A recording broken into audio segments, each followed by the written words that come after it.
tugatera tumeze nk'amadubu afande we ibyo byarabaye icyabaye ni ukutaruhari. Turabasuhuje mwese muteze amatwi Tuzarutsinda TV tubararikira amakuru yacu mu gitondo cy'uyu munsi cyo ku itariki 29 z'ukwezi kwa gatatu umwaka w'2026. Tudatinze turaza kwivanda imurenge tubabwira ko akarere kazutse uko umutekano wifashe muri rusange ku munsi wa none mu gitondo cy'uyu munsi cyo ku cyumweru. Andi makuru turagenda tugaruka kubivugwa ko imfungwa zari zafashwe n'ihuriro rya AFC/M23 za leta ya Kinshasa, mu gihe leta ya Kinshasa zisabaga yuko baheza imfungwa zabo cyangwa se amatekwa zabo zafashwe n'iri huriro mu ntambara zagaye ziba mu bice byinshi bitandukanye. Leta ya Kinshasa ikaba yazihakanye ivuga yuko idashaka izi matekwa zabo zafashwe n'iri huriro AFC/M23. Rero amakuru aceka tuyahere imurenge tubabwira uko byifashe uko umutekano umeze muri bino bihe. Ni ukuvuga ngo imurenge icyitwa drone cyakomeje kugenda kigira umutwe uremereye, nta munsi n'umwe zitarasa, iminsi yose zikomeza kugenda zihungabanya umutekano w'abaturage.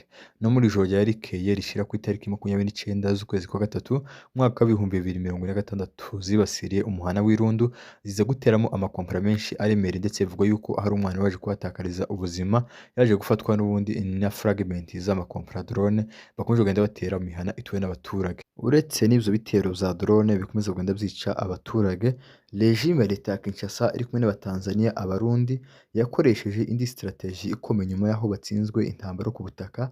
Mu by'ukuri hari rimwe baje kugaba ibitero bazi yuko bafata Minembwe, baza gukubitwa cyane, niyo mpamvu bakomeza kugenda bizungurutsa muri la misozi yunamiye Minembwe ariko batagera mu Minembwe.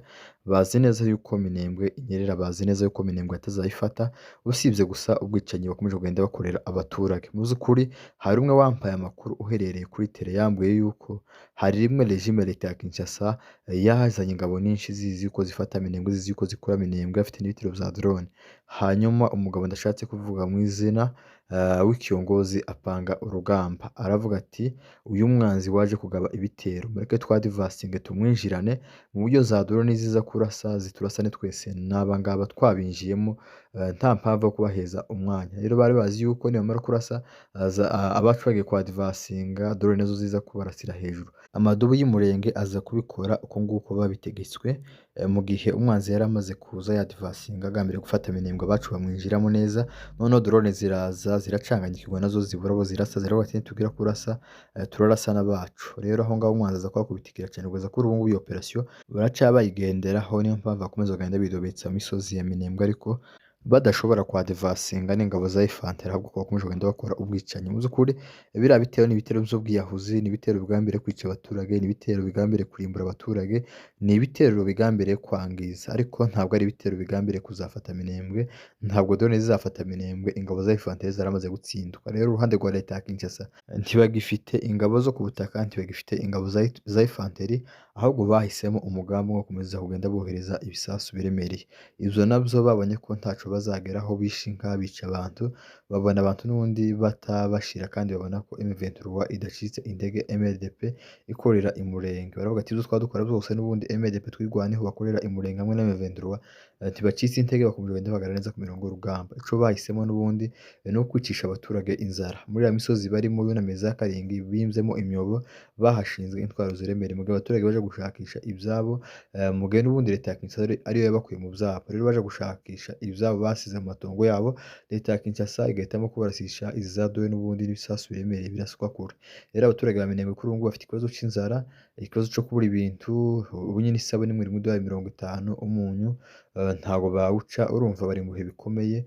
Leta ya Kinshasa yamaze gutsindwa, iravuga ati reka dukore ibyabo by'intambara. Biriya ni ibyabo by'intambara byo kwima abaturage uburenganzira bwabo. Intambara ya gisirikare yari ikwiriye kurwanwa n'abasirikare, ariko ntikwiriye kugiraho ingaruka nkazira zo kwima abaturage uburenganzira bwo kuja gushakisha ibyo bifuza n'ibyo bakeneye. Ni ukuvuga ko leta ya Kinshasa yari ikwiriye gufungura iriya nzira ya Mikenke yayihuza n'indondo, abaturage bakagenda. Kuri ubu ngubu n'abaturage benshi baheze ku ndondo, babuze inzira zibasubiza mu Minembwe mu gihe bari bagiye gushakisha imyunyu. Rero biriya byose ni bigaragaza yuko ubutegetsi bwa Kinshasa ibyo bagambiriye n'ubundi ni jenoside, ariko ntabwo bagambiriye kuzafata Minembwe. Nimba ari leta ivuga yuko ije gutabara abaturage, yaretse abaturage bakaja mu bice bagenzura bakaja gushakisha umunyu. Rero ibi ngibi baravuze ati bati reka tubicishe inzara, twice amatungo yabo, ivyo vyose ni muri bimwe bigize jenoside. Naho bavuga yuko ubutegetsi bwa Kinshasa, ubutegetsi bwa leta bwaje kuzana umutekano mu vy'ukuri no kwibesha.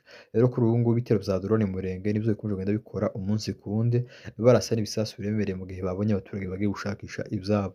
Uwo ni umutekano muke ukomeje kugenda ugaragara mu misozi miremire Murenge. Reka tugaruke kuri ino ngingo yindi, tukababwiye yuko leta ya Kinshasa yayihakana imfungwa zabo.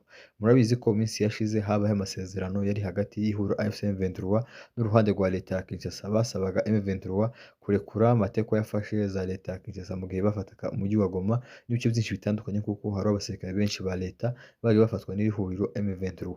Rero ku ruhande rwa leta ya Kinshasa naho bari bafite kurekura abasirikare ba M23 700. Kugeza kuri ubu ntibarabarekura, ariko M23 iza kurekura abasirikare bayo mu buryo bugaragara. Rero leta ya Kinshasa yamaze kubona yuko M23 yagaragaje uruhare mu gukemura amakimbirane baciye muri diplomasi, barekura imfungwa zabo. Kuri ubu ngubu batangije kuvuga ngo imfungwa ntibazikeneye, ngo n'ubundi ngo baratinze, ngo ntabwo babizeye, ngo ntabwo bakibakeneye, ngo M23 igende ibagumane, kandi mu gihe M23 yamaze kubarekura. Ni ibigaragaza yuko leta ya Kinshasa ikomeje kugenda igaragaza amananiza muri politike, muri diplomasi. Naho M23 yamaze kurekura imfungwa zabo, kandi bagiye bazisabisha iminsi myinshi, ariko bamaze kuzirekura ngo yego ntibabakeneye, ntibabashaka, ngo n'ubundi ngo bashobora kuvuga ngo ari M23 ngo bashakisha n'undi kwinjiza mu bice bigenzurwa na leta. Ntabwo M23 abuze aho yinjirira, ntabwo M23 abuze imbaraga zo kugira ngo ibe yakwinjira mu bice bigenzurwa na leta baciye muri iriya nzira. Mu by'ukuri uruhande rwa leta ya Kinshasa bamaze gutsindwa muri politike, muri diplomasi, ku ntambara, ariko Gisegeti yaracakomeje n'ubundi, cyane cyane aho akomeje kugenda ashyira imbaraga mu bya gisirikare n'ibya politike na diplomasi. Gisegeti yarabiretse, mu by'ukuri yahisemo gukomeza kumena amaraso y'abanyekongo. Rero uko niko byifashe, abari mukunda n'abategura muri kino gitondo cy'uyu munsi, mukomeze munogerwe n'amakuru tugenda tubategurira umunsi ku wundi.